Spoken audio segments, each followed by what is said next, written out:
Karabantzelen egon nintzen, sasoi hortan gu prentzan bitartez eta telebizio bitartez eta abokatu bitartez eta, entera egin ginen zelan tiroketa bat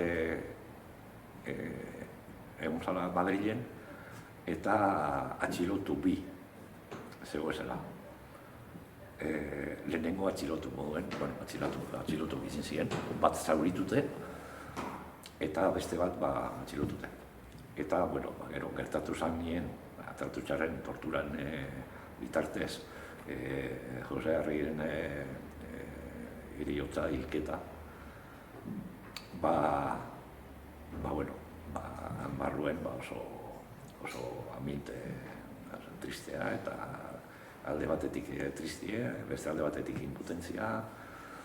Eta, erabaki izan protesta bezala, asamblea bat egitie eta abertze erantzun mota ematie hilketa horren inguruz. Eta, ez da behar izan, eta azkenien erabaki izan, goze greba bat egitie. Eta izan goze greba bat, 10-12 euriko goze greba. Baina hortan, bitarte hortan, beste zauritu izan zen, beste atxilotua, Karabantzelera ekarri abien. Eta gogoratzen az, guk entera hoiten ginen. Zaharrera bat egoten zanien, entera hoiten ginen, baten badatorrela, atxilotute erodan gala.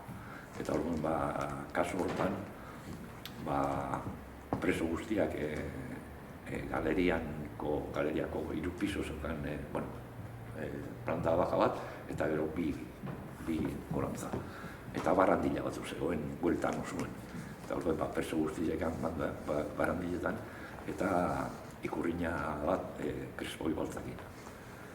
Eta atxilotu hori zauritu izen zala tiroketa hortan sartu zaneien, nigo goratzen az, bezue golan bertzik erodan gala, ze tirue soldadan erodan bezuen zeukan.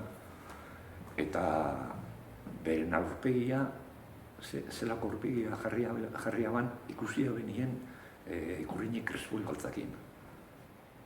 Berak ezekien bere kidea, bere hila biela komisarian. Eta aurpegia ez dakit zelan definitu, ez dakit oso latza. Eta gero, egin zan horako asamblea txiki bat, aukeratzeko bi hiru persona berari bertziek emoteko, zelan Arregiren bihotza eta ez dakit zer. Eta, ni zentzen bat, eta beste bat bere herriko gizon, gure orduen, gure konparaketa gurekin, zarra adineko horrelatu zidea. Eta bera, suma izan, sartu zana hor, zauritute sumai detiutzien. Eta, bizon artien, esplikazioek, zelan guk, zelan biziken hori barruen, eta hori oso gogoen daukat.